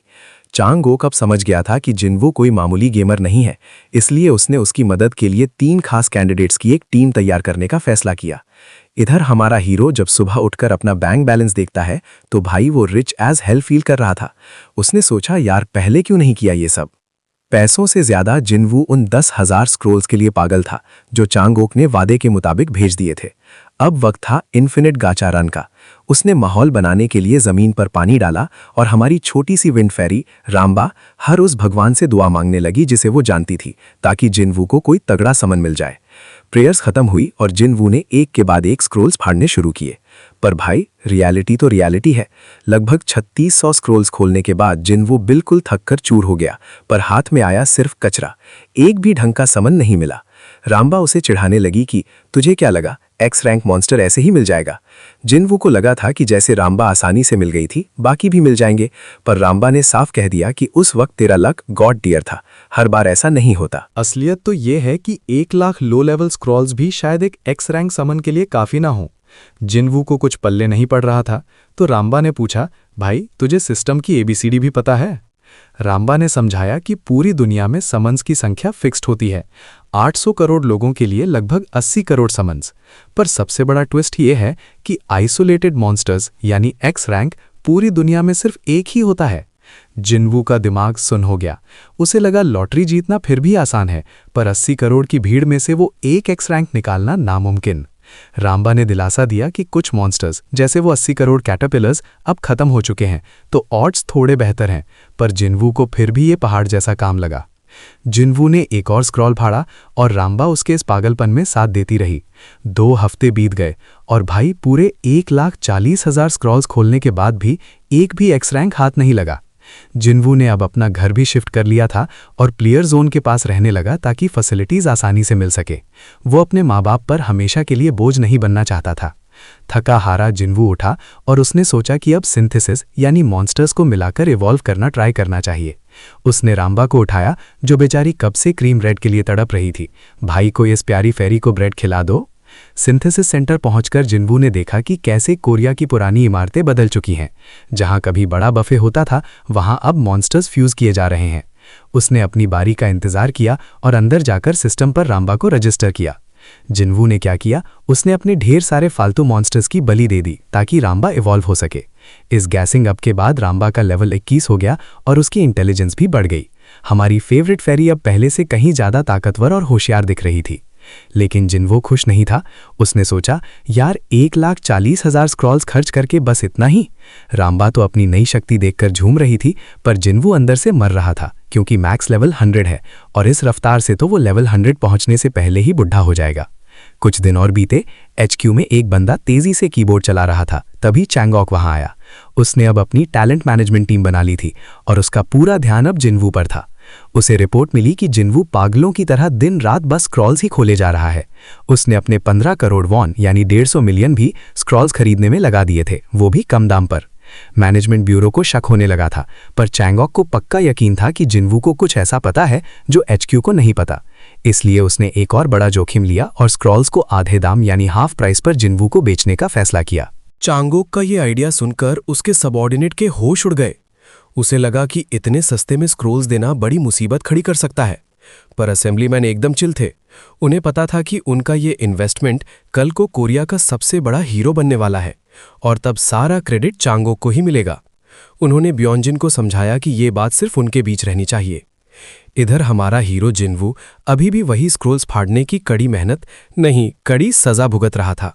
वो बेचारा डिप्रेशन में जा रहा था और राम्बा भी थक चुकी थी। तभी एक बैडी की एंट्री होती है, स्टनिंग यूजिया। वो जिनवू की नई मैनेजमेंट टीम का हिस्सा थी। उसने आते ही जिनवू को ऐसी खुशखबरी दी कि उसके होश उड़ गए। उसने बताया कि HQ उसे स्क्रोल्स पर 50% डिस्काउंट दे रहा है। जिनवू को तो यूजिया उस वक्त किसी परी यानी एंजल जैसी लग रही थी। लेकिन रुका, अभी तो असली धमाका बाकी था। जिया ने बताया कि डिस्काउंट के साथ साथ जिनवू को 10 करोड़ वॉन यानी 100 मिलियन का अलग से एक्सपेंस बजट भी मिलेगा। भाई जिनवू को तो किंग वाली फीलिंग आ रही थी। उसने ठान लिया कि अब वो इतनी तेजी से एक्स रैंक निकालेगा कि चांगोक का एहसान चुका सके। पर असलियत वही पुरानी थी, हजारों स्क्रोल्स और वही F ग्रेड कचरा मॉन्स्टर्स। जिनवू और राम्बा की हालत ऐसी थी कि बस अब मरे कि तब मरे। जिन्वू ने हार नहीं मानी। वो बस दुआ मांग रहा था कि काश एक्सप्लोजिव ड्रैगन मिल जाए। और शायद लाखों स्क्रोल्स के दर्द के बाद गाचा गॉड्स को उस पर तरस आ गया। अचानक स्क्रीन पर एक ऐसी रोशनी चमकी कि जिन्वू और राम्बा की बोलती बंद हो गई। आखिरकार जिन्वू ने एक्सप्लोजिव ड्रैगन मेज को समन कर ही लिया। भाई ये सीन इतना इमोशनल था कि जिन्वू की आंखों में आंसू आ गए। उसे लगा अब जिंदगी में कोई मलाल नहीं है। पर गेमर दिमाग तो गेमर दिमाग होता है। उसने सोचा अभी हॉट स्ट्रीक चल रही है तो क्यों ना एक और ट्राई किया जाए। और भाई सच्ची में चमत्कार हो गया। अगले ही स्क्रोल में उसने ड्रिल इंस्ट्रक्टर को निकाल लिया, जो उसका दूसरा एक्स रैंक था। जिन्वू अपनी जिंदगी की सबसे बड़ी खुशी से रो रहा था। हफ्तों की वो मेहनत रंग लाई और उसे अपनी सपनों की आइडियल पेयर मिल गई थी। इन दोनों में से ड्रिल इंस्ट्रक्टर ने आते ही पूछा, मैं कहाँ आ गया? देखने में तो ये एक मामूली ई ग्रेड समन लगता है, पर इसका असली पावर है इसका बैटल ऑब्सेशन। ये बंदा बिल्कुल गोकू है। इसकी खुद की स्किल्स शायद बेकार हों, पर ये दूसरे मॉन्स्टर्स को ऐसी ट्रेनिंग देता है कि उनका ग्रोथ रेट रॉकेट की तरह बढ़ जाता है। जिन्वू ये सोचकर फूला नहीं समा रहा था कि अब उसके सारे समन्स बफ्ड अप और ताकतवर हो जाएंगे। मतलब अब हमारी छोटी सी राम्बा भी मजेस्टिक थॉर बन सकती है। हालांकि हमारी प्यारी फेरी को ऐसी बॉडी शॉडी में कोई इंटरेस्ट नहीं है। जिन्वू ने उस ट्रेनिंग के दीवाने को हंक्यो कहकर बुलाया। हंक्यो ने तुरंत अपने मालिक को पहचान लिया और झुककर सलाम किया। उसे भी लगा था कि वो दोबारा कभी नहीं मिलेंगे। फिर बारी आई एक्सप्लोजिव ड्रैगन मेज की। जब उसने जिन्वू से पूछा क्या ये सच में आप हैं, तो हमारे हीरो ने पहली बार उसकी आवाज़ सुनी। भाई ये मेज भले ही डिग्रेड दिखती हो, पर इसका डैमेज एकदम जहर है। हंक्यो और इसकी जोड़ी एकदम परफेक्ट है और जिन्वू ही वो अकेला बंदा है जो इस मेज की असली ताकत को बाहर निकाल सकता है। जिन्वू थोड़ा रोमांटिक फील कर रहा था क्योंकि उसने अपने इस ओवरपावर्ड समन को बहुत मिस किया था। जिन्वू ने राम्बा की तरह इन्हें भी ऑर्डर दिया कि बाहर लोगों के सामने मुंह मत खोलना। सब समझ गए। इतनी सारी समनिंग के बाद जिन्वू तो थक कर चूर हो गया था, पर उसके समन्स घर पर चिल कर रहे थे। हंक्यो और राम्बा बातें करने लगे, पर हंक्यो को सुकून कहा। उसे लगा कि ये सब अभी बहुत कमज़ोर हैं। उसका एक ही मकसद है, इतनी मेहनत करो कि हड्डियां टूट जाएं ताकि अपने मालिक की सही से सेवा कर सके। हंक्यो ने ड्रैगन मेज को माना पावर महसूस करने की ट्रेनिंग दी ताकि वो प्रिडेशन एबिलिटी अनलॉक कर सके। पर बेचारी राम्बा की तो किस्मत ही फूट गई। हंक्यो ने उसे ऐसी कातिलाना नज़रों से देखा कि उसकी जान ही निकल गई। उसने राम्बा को स्ट्रेंथ ट्रेनिंग पर लगा दिया। बेचारी फेरी को डर था कि कहीं वो ओलंपिक बॉडी बिल्डर न बन जाए। हंक्यो ने उसे गैसलाइट किया कि मालिक के लिए इतना तो करना पड़ेगा और उसे एक फ्राइंग पैन पकड़ाकर 5000 रेप्स मारने को कह दिया। राम्बा ने मदद के लिए जिन्वू की तरफ हाथ फैलाया, पर हमारा हीरो तो घोड़े बेचकर सो रहा था। अगले सीन में HQ में टेंशन बढ़ गई। यूजिया ने बताया कि डायरेक्टर ने उन्हें स्क्रॉल्स देना बंद कर दिया है और उनसे हिसाब मांग रहा है। चांगोक को समझ आ गया कि ये सब उसके दुश्मन लिम्बू की चाल है। अगर स्क्रॉल्स मिलना बंद हो गए तो जिन्वू की ग्रोथ रुक जाएगी। चांग परेशान ही था कि तभी जिन्वू का कॉल आया।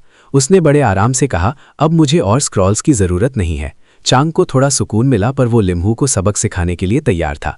अब हम पहुंचते हैं ग्वानुकेन माउंटेन के खूबसूरत नज़ारों के बीच। जिन्वू ने इसे अपना अगला टारगेट चुना था। भाई ने पूरे स्वैग के साथ ट्रैक सूट पहना हुआ था। यहाँ उसने हमें 4 तरह के डंजन्स के बारे में समझाया। एक्सप्लोरेशन, जहाँ मटीरियल्स मिलते हैं।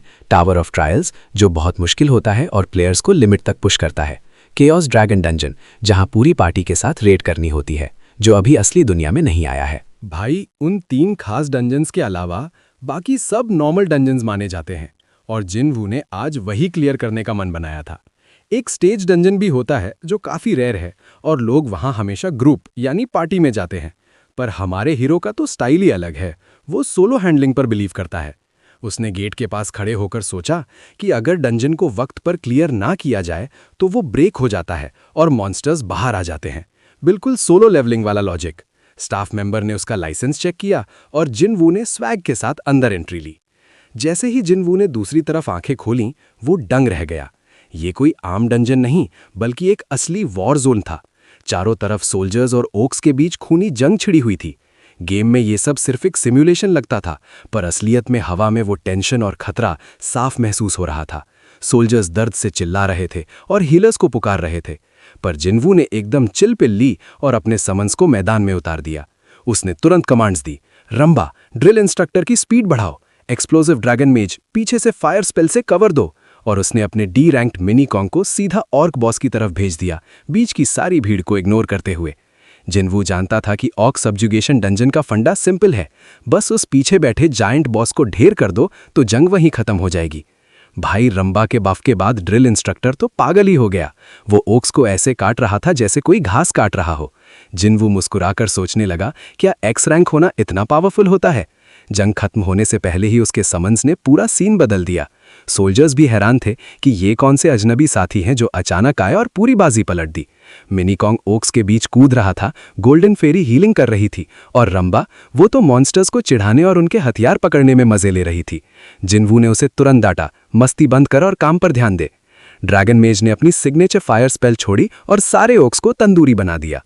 टीम वर्क का नतीजा ये निकला कि बॉस ढेर हो गया और स्क्रीन पर डंजन क्लियर्ड का नोटिफिकेशन आ गया।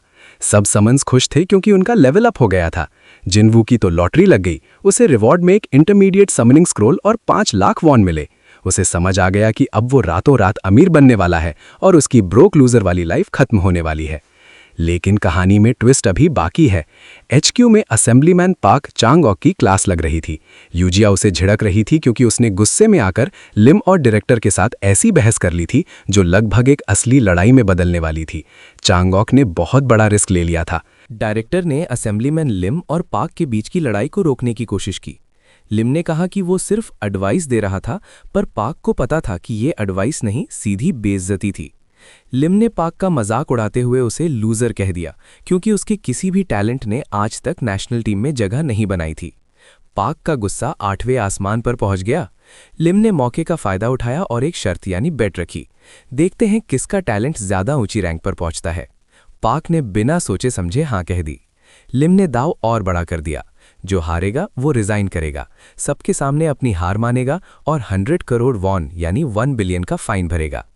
पार्क ने बिना डरे कॉन्ट्रैक्ट साइन करने की बात तक कह दी।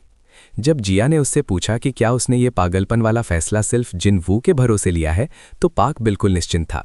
जिया ने समझाया कि जिनवू भले ही जीनियस गेमर हो, पर वो रजिस्टर्ड रैंकर्स के सामने शायद टिक ना पाए। लेकिन पार्क को जिनवू पर पूरा भरोसा था। उसे पता था कि अगर वो इस लड़के को सपोर्ट करेगा तो बदले में उसे कमाल के रिजल्ट्स मिलेंगे। तभी एक असिस्टेंट भागा भागा रूम में आया और एक बड़ा खुलासा किया। जिसने डी रैंक डंजन्स को अकेले यानी सोलो क्लियर किया है, वो कोई और नहीं बल्कि बग जिनवू है। ये सुनते ही पार्क का मुंह खुला का खुला रह गया और जिया को तो अपनी कानों पर यकीन नहीं हो रहा था। सिर्फ 1 महीने में जिनवू 5 मिनट से कम में डंजन क्लियर कर रहा था। पार्क ने तुरंत पलटी मारी और अपनी इंस्टिंक्ट्स की तारीफ करने लगा। मुझे तो पहले से पता था ये लड़का कुछ हटकर है। अब वो लिम से वो बेट जीतने के सपने देखने लगा था। इधर हमारा हीरो अपने बिस्तर पर लेटा फोन स्क्रीन देखकर मुस्कुरा रहा था। नहीं, असलियत में तो वो खुशी से पागल हो रहा था।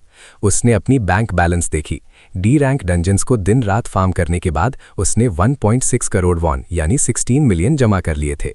इंटरमीडिएट स्क्रोल्स उसके लिए सोने की मुर्गी साबित हुए, जिसने उसे सबसे ज्यादा पैसा दिलाया। जिनवू घुटनों पर बैठकर कुदरत का शुक्रिया अदा करने लगा। उसे लगने लगा कि शायद वही द चोजन वन है, भले ही सारा काम समन्स ने किया हो। जिनवू ने अपने पैसों को बड़ी समझदारी से डिवाइड किया। एक अकाउंट मंथली एक्सपेंसेस के लिए, दूसरा परिवार के लिए ताकि उन्हें गर्व महसूस करा सके, और सबसे खास 1 करोड़ वॉन यानी 10 मिलियन उसने अपने पर्सनल यूज के लिए सेविंग्स अकाउंट में डाल दिए। उसने समझ लिया था कि पैसा कितना भी हो, उसे अपनी ग्रोथ में इन्वेस्ट करना जरूरी है। उसके सारे समन्स अब लेवल 30 के ऊपर पहुंच चुके थे। अगला स्टेप था समन्स को रून्स के जरिए और ताकतवर बनाना। मेहनत तो बहुत थी, पर जिनवू ने सोचा क्यों ना ब्लैक मार्केट से एक खतरनाक मेन समन खरीद लिया जाए ताकि फार्मिंग फास्ट हो सके। पर भाई, प्राइसेस देखकर उसके होश उड़ गए। एक सस्ता सा दिखने वाला थंडर बैट जो ऐसा लग रहा था मानो चाइना का माल हो, उसकी कीमत भी 2 करोड़ वॉन यानी 20 मिलियन थी। और बी रैंक समन्स तो सीधा अरबों यानी हंड्रेड्स ऑफ मिलियन से शुरू हो रहे थे। ए और एस रैंक का तो नामो निशान नहीं था। जिनवू समझ गया कि अच्छे समन्स मिलना लॉटरी लगने जैसा है, इसीलिए उसे बाहर से मदद की जरूरत पड़ने ही वाली थी। इधर असेंबलीमैन पार्क के ऑफिस में खुशी की लहर दौड़ गई जब उसे पता चला कि स्टार प्लेयर बग जिनवू का एक नया रिक्वेस्ट आया है। पार्क तो किसी छोटे बच्चे की तरह उछलने लगा, पर जब उसने रिक्वेस्ट लिस्ट देखी तो उसकी आंखें बाहर आ गई। जिनवू ने जो समन्स मांगे थे, उनका टोटल बिल 100 करोड़ वॉन यानी 1 बिलियन के पार जा रहा था। पार्क ने सोचा, क्या इस लड़के को लगता है मेरे पास पैसों का पेड़ लगा है? अगर उसके पास इतने पैसे होते तो वो खुद एक सी रैंक समन लेकर ना बैठा होता। लेकिन मजाक तब खत्म हुआ जब सबऑर्डिनेट ने बताया कि जिनवू बदले में डेली डंजन्स के टाइम्ड अटैक्स की सारी सीक्रेट इन्फो देने को तैयार है, पूरे हफ्ते की स्ट्रैटेजी। ये सुनते ही पाक का दिमाग घूम गया। ये डील इतनी अच्छी थी कि उसे शक होने लगा, पर उसने जिनवू पर भरोसा किया और प्रपोजल लेकर डायरेक्टर के पास गया। कुछ घंटे बाद पाक ऑफिस वापस आया और गुस्से में टेबल थपथपाने लगा। डायरेक्टर ने प्रपोजल रिजेक्ट कर दिया था। वो गधा डायरेक्टर सॉलिड प्रूफ मांग रहा था कि जिनवू डंजन क्लियर कर सकता है, जबकि जिनवू को उन्हीं डंजन्स को क्लियर करने के लिए तो समन्स चाहिए थे। ये तो वही बात हो गई कि नौकरी के लिए एक्सपीरियंस चाहिए और एक्सपीरियंस के लिए नौकरी। गिया भी मन ही मन डायरेक्टर की बेवकूफ़ी पर दुख जता रही थी कि उन्होंने इतना बड़ा मौका गंवा दिया। तभी गिया ने एक मास्टर स्ट्रोक खेला। उसने मुस्कुराते हुए कहा, इतनी कीमती इन्फो सिर्फ 1 बिलियन में देना तो सस्ता है, मैं ये पेमेंट खुद करूंगी। असेंबलीमैन पाक को अचानक याद आया कि यूजिया कोई आम एम्प्लॉय नहीं है, वो दसुंग कॉन्ग्लोमरेट की वारिस है। देश की सबसे बेहतरीन एजुकेशन और ढेर सारे अवार्ड्स जीतने के बाद भी उसे बिजनेस से ज़्यादा प्लेयर्स और डंजन्स में इंटरेस्ट था, और अभी उसका पूरा फोकस जिनवू पर था। उसने सोच लिया था कि इससे पहले कोई और जिनवू को पकड़े, वो उसे अपनी एजेंसी में रिक्रूट कर लेगी। असेंबलीमैन पाक के लिए एचक्यू के रूल्स किसी गले की फांस से कम नहीं थे, पर यूजिया के इस प्लान ने उन्हें पूरी आज़ादी दे दी थी। अब उन्हें किसी के सामने भीख मांगने की जरूरत नहीं थी। पाक ने थोड़ा झिझकते हुए पूछा, क्या तुम सच्ची में एक ऐसे प्लेयर पर इतना बड़ा दाव लगाने को तैयार हो जिसका फ्यूचर अभी धुंधला है? इस पर हमारी बिलियनर लेडी ने एक शरारती मुस्कुराहट के साथ पूछा, क्या आपको मेरा बैंक बैलेंस पता भी है? उसने साफ कह दिया कि पैसा कोई दिक्कत नहीं है, उसे बस जिनवू से एक मुलाकात चाहिए, उसके बाद वो उसे अपनी मुट्ठी में कर लेगी। उसी शाम यूजिया एक बहुत ही महंगे रेस्टोरेंट में जिनवू का इंतजार कर रही थी। तभी हमारा हीरो एंटर होता है, एकदम कड़क 2 पीस टेलर्ड सूट में, डैपर एज हेल लग रहा था। जिनवू हैरान था कि इतनी जल्दी मीटिंग फिक्स कैसे हो गई। वो पहली बार इतनी पॉश जगह आया था जिसके सामने 5 स्टार होटल्स भी शर्मा जाए। वेटर्स की लाइन देखकर उसे असली बॉस वाली फीलिंग आ रही थी, पर जैसे ही उसने यूजिया की आवाज सुनी, उसकी बोलती बंद हो गई। जिस लड़की को उसने सिर्फ फोन और हेडलाइंस में देखा था, वो आज उसके सामने बैठी थी। देसंग कंपनी की वारिस, खूबसूरत, दिमाग से तेज और ताकतवर परिवार का साथ। जिनवू ने पूछा, क्या हम अकेले हैं? यूजिया ने बताया कि ये मीटिंग मिस्टर पाक ने नहीं बल्कि उसने खुद अरेंज की है। थोड़ी ही देर में उनके सामने लजीज खाना पेश किया गया, और तब यूजिया ने बताया कि एचक्यू ने उसके रिसोर्सेज की रिक्वेस्ट रिजेक्ट कर दी है। जिनवू बिल्कुल चिल था। उसने कहा, कोई बात नहीं, मैं उनके बिना भी नंबर 1 बनकर दिखाऊंगा। उसका सेल्फ कॉन्फिडेंस देखकर यूजिया ने एक नया कार्ड खेला। उसने एक ड्रिंक जिनवू की तरफ बढ़ाई और अपना असली प्लान बताया। मैं एक नई मैनेजमेंट फर्म शुरू कर रही हूं जो सिर्फ और सिर्फ तुम्हारे लिए काम करेगी। ये सुनकर जिनवू को धक्का लग गया। उसके लिए ये ड्रीम डील थी, उसकी अपनी कंपनी, जीरो रिस्ट्रिक्शंस और सिर्फ मुनाफा ही मुनाफा। जिनवू को समझ आ गया कि ये मौका है अपनी सीक्रेट इन्फो को सबसे ऊंची बोली पर बेचने का। यूजिया ने वादा किया कि पूरा देसंग ग्रिप उसे अनकंडीशनल सपोर्ट देगा। जिनवू उसके कॉन्फिडेंस से इतना इंप्रेस हुआ कि उसने ब्लंटली बोल दिया, आपको पसंद ना करना बहुत मुश्किल है। यूजिया ने भी उसकी तारीफ की और कहा कि डिटेल्स बाद में डिस्कस करेंगे, पहले अपने उन समन से मिल लो जो तुमने ऑर्डर किए थे। जिनवू का जबड़ा नीचे गिर गया। अभी उसने साइन भी नहीं किया था और यूजिया ने उसकी लिस्ट पूरी भी कर दी। ये था असली पावर मूव। यूजिया ने एक स्मग स्माइल के साथ कहा, इसे गिफ्ट समझो। अगले दिन जिनवू की छोटी बहन उसे उनके पुराने माउंटेन स्पॉट पर ढूंढ रही थी। उसे पता चला कि उसका भाई 1 हफ्ते से गायब है और उसने अपना अलग ठिकाना भी ले लिया है। जिनवू की बहन वहां खड़ी ही थी कि अचानक एक बेहद खूबसूरत औरत उसके पास से गुजरी। बेचारी की बोलती बंद हो गई। उसने ध्यान से देखा तो उसके दिमाग की बत्ती जली। ये तो सोशल मीडिया की नेशनल लेजेंड यूजिया थी, और हद तो तब हो गई जब उसे एहसास हुआ कि यूजिया भी शायद उसके भाई को ही ढूंढ रही है। वहां थोड़ी दूर जिनवू अपने समन्स के साथ सुबह सुबह पसीना बहा रहा था। उसके समन्स तो थककर चूर हो चुके थे। तभी यूजिया वहां पहुंची और जिनवू उसे देखकर हैरान था, क्योंकि वो कार्डियो के लिए तो बिल्कुल तैयार नहीं लग रही थी। यूजिया ने उसे एक टोकन ऑफ अप्रिसिएशन दिया, सीधा एक ट्रेड रिक्वेस्ट। इस गेम का ट्रेडिंग सिस्टम बड़ा खतरनाक है भाई। अगर किसी ने स्कैम करने की कोशिश की तो सिस्टम सीधा उस पर बिजली गिरा देता है। मतलब यहां सिर्फ ईमानदारी चलती है। जिनवू की आंखें फटी की फटी रह गईं जब उसने देखा कि यूजिया ने अपने सारे समन्स इसे ट्रांसफर कर दिए और बदले में कुछ भी नहीं मांगा। जिनवू ने बिना सोचे एक्सेप्ट दबाया और यूजिया की पूरी कलेक्शन उसकी हो गई। वो इतना खुश हुआ कि बार बार यूजिया के आगे झुकने लगा। उसे लगा ये गिफ्ट उसकी औकात से बहुत बड़ा है। यूजिया ने कहा, अब ये सब छोड़ो और कॉन्ट्रैक्ट पर ध्यान दो। उसने नई कंपनी का नाम उनके सरनेम्स को मिलाकर पहले ही सोच लिया था। प्रॉफिट का बंटवारा तो और भी खतरनाक था। 70% जिन्वू का, 25% यूजिया का और 5% मिस्टर पार्क का, ताकि उनका रिटायरमेंट सेट हो जाए। पार्क अब एचक्यू के अंदर से इनका खुफिया सपोर्ट बनने वाला था। जब जिन्वू ने पूछा कि एचक्यू के असिस्टेंट्स हमारा काम क्यों करेंगे, तो यूजिया ने बड़े आराम से कहा, उन्होंने रिजाइन कर दिया है। उन्हें ट्रिपल सैलरी का ऑफर जो दिया है।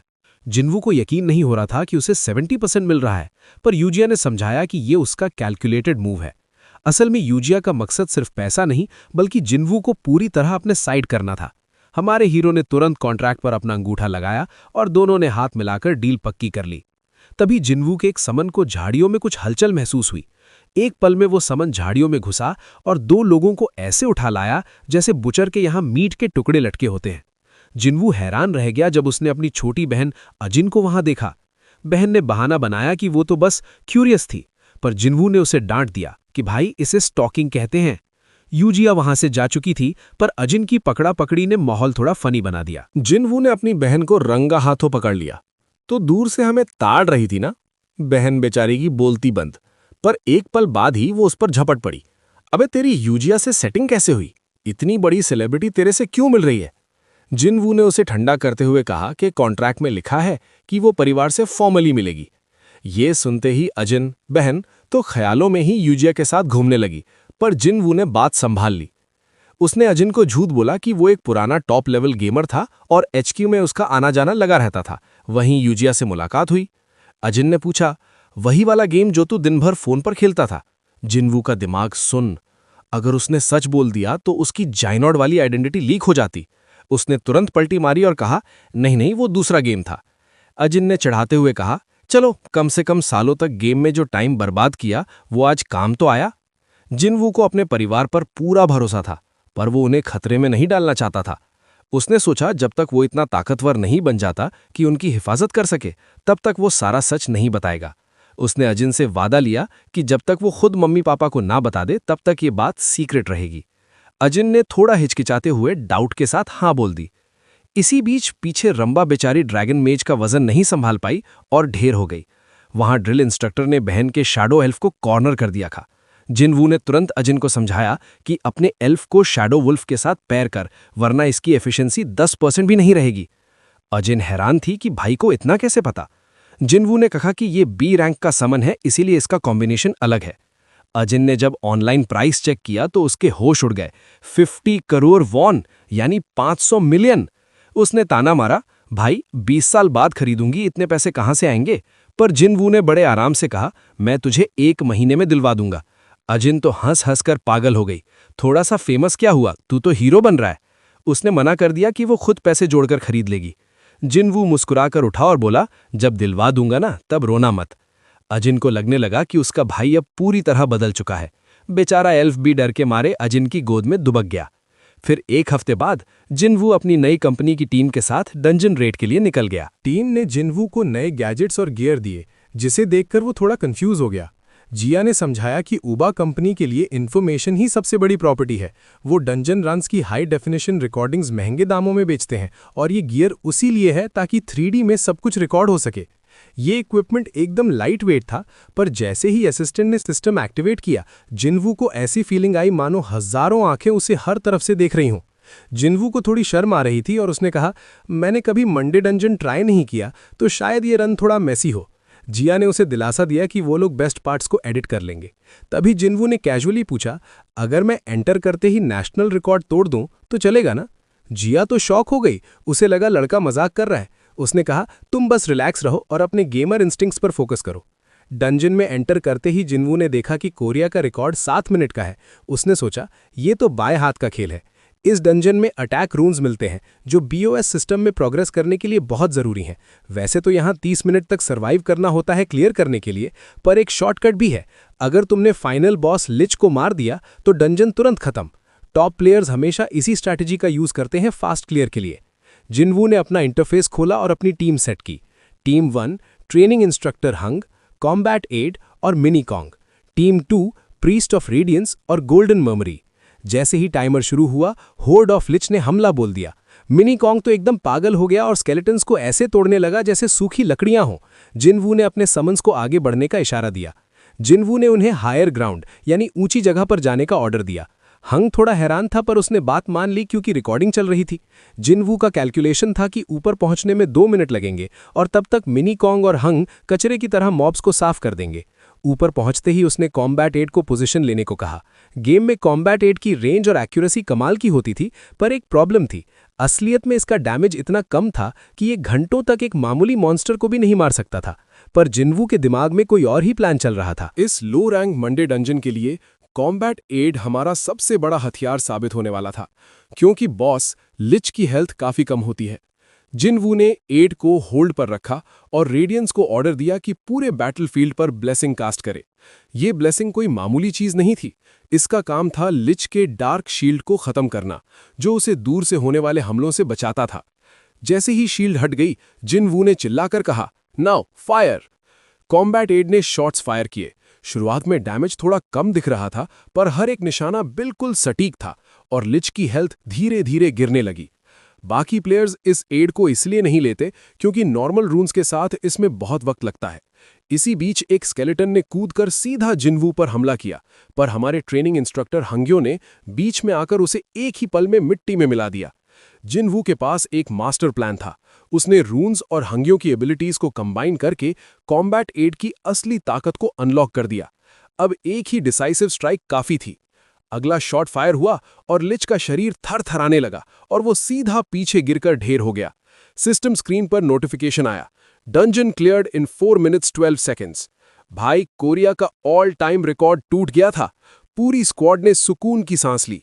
उधर बाहर जिया को यकीन नहीं हो रहा था कि जिनवू ने पहले ही रन में टाइम अटैक कर दिया। उसके असिस्टेंट को टेंशन हो रही थी कि क्या जिनवू वाकई हर रिकॉर्ड तोड़ सकता है। उसने शक जताया कि क्या जिनवू उनसे कुछ छुपा रहा है, पर जिया ने उसे तुरंत चुप करा दिया। उसने कहा कि ये उसका पर्सनल इन्वेस्टमेंट है, इसीलिए उन्हें करियर या सैलरी की टेंशन लेने की जरूरत नहीं है। ये सुनकर बेचारे असिस्टेंट्स की आंखों में खुशी के आंसू आ गए। जिया मन ही मन सोच रही थी कि उसके पास इतना पैसा है कि वो किसी भी नतीजे को संभाल सकती है, पर उसे भी लग रहा था कि जिनवू के अंदर कोई बहुत बड़ा राज छुपा है। डंजन में जाने से पहले उसका कॉन्फिडेंस ऐसा था मानो ये डंजन उसके लिए बच्चों का खेल हो। तभी एचक्यू में खबर पहुंची कि मंडे डंजन का रिकॉर्ड 3 मिनट के बड़े अंतर से टूट गया है। और जब उन्होंने प्लेयर का नाम देखा, बाक जिनवू, तो सबके होश उड़ गए। डंजन के बाहर जिया के हाथ कांप रहे थे, क्योंकि उसे अब समझ आ रहा था कि उसने कितने बड़े जैकपॉट पर हाथ मारा है। ये बिजनेस अब सिर्फ ठीक ठाक नहीं, बल्कि उम्मीद से कई गुना ज्यादा बड़ा सक्सेस बनने वाला था। इधर डंजन के अंदर जिनवू पोर्टल को देखकर मुस्कुरा रहा था, पर बाहर निकलने से पहले उसे एक जरूरी काम करना था। उसने रिकॉर्डिंग ऑफ की और सिस्टम पैनल खोला। अब वक्त था असली स्वेटी ग्राइंडिंग का। गेम का एक रूल था, एक बार डंजन क्लियर कर लो तो ऑटो बैटल मोड अनलॉक हो जाता है, मतलब समन्स मेहनत करेंगे और रिवॉर्ड सीधा जिनवू की पॉकेट में। जिनवू ने ड्रिल इंस्ट्रक्टर हंग को वापस बुलाया और रंबा को मैदान में उतारा। उसने रंबा से कहा, आज से तू इस स्लेवरी ग्राइंडिंग की इंचार्ज है। रंबा थोड़ी हैरान थी, तो जिनवू ने मजाक में पूछा, क्या तू भी हंग के साथ ट्रेनिंग करना चाहती है? ये सुनते ही बेचारी फेरी के होश उड़ गए। उसे वो पुरानी खतरनाक ट्रेनिंग याद आ गई जहां हंग ने उसकी हड्डियां तोड़ दी थीं। वो रोने लगी और गिड़गिड़ाने लगी कि नहीं भाई, मैं ग्राइंडिंग ही कर लूंगी, पर ट्रेनिंग नहीं। जिनवू ने प्लान बनाया कि पहले सारे वीकडे डंजन्स क्लियर करेगा और फिर ऑटो बैटल से पैसा ही पैसा छापेगा। रंबा ने खुशी खुशी उसे विदा किया, ये सोचकर कि चलो जान बची। जैसे ही जिनवू पोर्टल से बाहर निकला, नज़ारा ही बदल गया। उसके टीम मेंबर्स ने उसके लिए रेड कारपेट बिछा रखा था और उसे किसी सुपरस्टार की तरह ट्रीट कर रहे थे। जिनवू ने थोड़ा ऑकवर्ड फील करते हुए गियर वापस किया। जिया ने कहा कि वो उसका नाम सीक्रेट रखेंगी, पर जिनवू ने साफ बोल दिया, अब मुझे नाम की परवाह नहीं, बस मेरे परिवार की हिफाजत करो। वो जानता था कि कोरिया के गैंग्स खतरनाक हैं और अब जिया का ग्रुप ही उसके परिवार का बॉडीगार्ड बनने वाला था। जिया ने वादा किया कि वो अपनी पूरी ताकत लगा देगी। कुछ देर बाद जिनवू अपने पहले डंजन वापस गया और स्पॉटेड लिजर्ड समन का यूज करके 3 मिनट का नया रिकॉर्ड सेट कर दिया। उसने वीडियो के लिए रन को सिर्फ अच्छा बनाया, पर असलियत में वो वर्ल्ड रैंकिंग्स तोड़ने के लायक था। स्पीड रून्स और विंड फैल्कन के बफ्स के साथ ये रिकॉर्ड तोड़ना उसके लिए बच्चों का खेल था। रिकॉर्डिंग ऑफ करके वो वापस असली दुनिया में आ गया। अगले दिन वो वेंसडे डंजन पहुंचा, जो एक बर्फीला इलाका आइसी वेस्टलैंड था। यहाँ की सबसे बड़ी मुसीबत थी मूवमेंट डीबफ, जो आपको कछुए की तरह धीरा कर देती है। ठंड से कांपते हुए जिनवू ने frost cat, wind falcon, titanium golem और एक्सप्लोजन ड्रैगन मेज को बुलाया।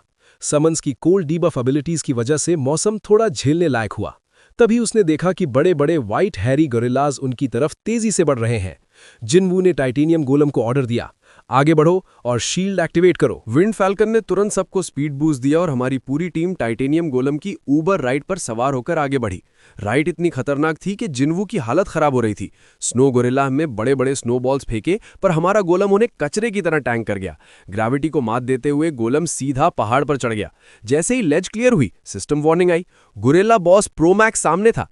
जिनवू ने बिना डरे हॉर्न फेरी को ऑर्डर दिया, जिसने बॉस की शील्ड को एक पल में चकनाचूर कर दिया। फिर आई ड्रैगन मेज की बारी, जिसने अपने फ्लेम ड्रैगन स्पेल से बॉस को जिंदा जला दिया। डंजन क्लियर, टाइम 5 मिनट से भी कम। जिनवू रिकॉर्ड देखकर खुश तो था, पर मोशन सिकनेस की वजह से उसका हाल बुरा हो गया। अब तो पूरे कोरिया की हेडलाइंस में सिर्फ एक ही नाम था, एक नो रैंकल लड़का जो नेशनल रिकॉर्ड्स की धज्जियां उड़ा रहा था। लोग समझ गए कि ये वही ट्यूसडे डंजन वाला बंदा है। जिनवू की पॉपुलैरिटी रातों रात आसमान पर पहुंच गई।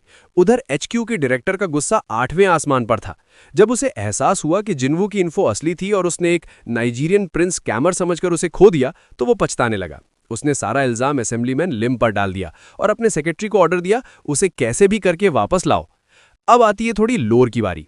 मंडे और वेंसडे से रून्स मिलते हैं, ट्यूसडे से अब्रेसिव्स और थर्सडे डंजन से मिलती हैं स्किल बुक्स। संडे को सब छुट्टी मनाते हैं क्योंकि वहां मेहनत ज्यादा है और रिवॉर्ड वही पुराना। थर्सडे डंजन में एंटर करते ही सीधा बॉस फाइट शुरू हो जाती है। यहाँ का बॉस है डर्ट गोलम, जिसकी डिफेंस किसी लोकल क्रैकमैन से भी ज्यादा है।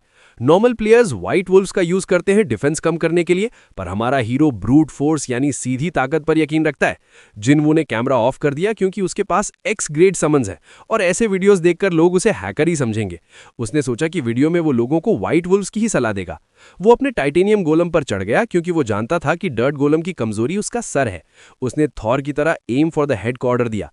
2 बड़े जायंट्स के बीच बॉक्सिंग मैच शुरू हुआ, पर तभी ड्रिल इंस्ट्रक्टर ने अपनी 3000 साल पुरानी टेक्निक से गोलम के टुकड़े-टुकड़े कर दिए और ड्रैगन मेज ने रही सही कसर अपने फायर स्पेल से पूरी कर दी। सिस्टम ने अनाउंस किया, डंजन क्लियर, टाइम सिर्फ 5 मिनट। जिनवू को एहसास हुआ कि ड्रिल इंस्ट्रक्टर यानी हंग की ताकत असलियत में ब्रोकन है, इसलिए शायद गेम ने उसे बैन किया था। पर हमारा हीरो उसे ज्यादा टॉर्चर नहीं करना चाहता था, क्योंकि उसने कैलकुलेट किया कि अगर वो ड्रैगन मेज को सही से ट्रेन करे तो वो बड़े से बड़ा डंजन सिर्फ 10 सेकंड में उड़ा सकता है। उसने हंग को बाय किया और कहा, अभी एक और डंजन का टाइम बाकी है। जैसे ही जिनवू असली दुनिया में वापस आया, 2 सूट बूट वाले बंदे उसके पास पहुंचे। उन्होंने अपना विजिटिंग कार्ड दिया और बोले, हम हेडक्वार्टर्स से हैं, हमने आपका पुराना प्रपोजल रिव्यू किया है और डील हमें मंजूर है। पर भाई, जिनवू ने उन्हें बीच में ही रोक दिया और मुस्कुराकर बोला, अब उसकी जरूरत नहीं है। हेडक्वार्टर्स वाले शॉक। जिनवू को जिया की दरियादिली याद आई, जो HQ के लालच से 1000 गुना बेहतर थी। उसने साफ कह दिया, मैं अब एक कंपनी का हिस्सा हूं, बात करनी है तो जिया से करो। दोनों बेचारे HQ के लोग वहीं खड़े रह गए। उन्हें समझ आ गया कि उन्होंने सोने की खान यानी गोल्ड माइन खो दी है। अब बारी थी फ्राइडे डंजन की तैयारी की। इस डंजन का रूल अलग था। यहाँ समन्स नहीं, बल्कि समनर को खुद भागना और एरिया क्लियर करना होता है। जिनवू ने एक बड़ा नीला ड्रैगन जैसा क्रीचर स्काई वाइवन बुलाया। पहले तो उसे डर लग रहा था, पर जैसे ही वो आसमान में उड़ा, उसे मजा आने लगा। फिर वो एक अनजान आइलैंड पर पहुंचा, जहां उसने ड्रैगन मेज और हंग को बुलाया। ड्रैगन मेज ने बताया कि वाइवन और डॉल्फिन्स की राइडिंग सीखना उनके लिए किसी नाइटमेयर से कम नहीं था। जब ड्रैगन मेज ने जिनवू की तारीफ की तो हमारा हीरो शर्मा गया, जिसे देखकर बेचारा ड्रिल इंस्ट्रक्टर जेंडर डिस्क्रिमिनेशन के गम में डूब गया। जिनवू ने कहा, अब डॉल्फिन्स की सवारी सीखने का वक्त है। उसने उन दोनों प्रो प्लेयर्स से ट्रेनिंग ली ताकि फ्राइडे डंजन में आग लगा सके। कुछ दिन बाद फ्राइडे डंजन का दिन आया। ये डंजन टॉप टियर रून्स के लिए मशहूर था। जिनवू ने विंड फैल्कन से स्पीड बफ लिया और काउंटडाउन का इंतजार करने लगा। जैसे ही सिग्नल मिला, जिनवू बिजली की रफ्तार से भागा। रास्ते के प्रोजेक्टाइल्स और ऑब्स्टिकल्स को डॉज करते हुए उसने एक सीक्रेट पाथवे चुना। उसने ओशन में छलांग लगा दी। सबने सोचा होगा वो तैर कर जाएगा, पर हमारे हीरो ने स्काई डॉल्फिन को समन किया और उसकी फिन पकड़कर पानी के अंदर डाइव लगा दी। इससे वो रास्ते के सारे कांटों और मुश्किलों से बच गया। पानी के दूसरे पार पहुंचते ही डॉल्फिन ने हवा में जंप मारी और जिनवू ने तुरंत स्काई यानी वाइवन को समन किया और उसकी पीठ पर लैंड किया, बिल्कुल एक प्रो प्लेयर की तरह।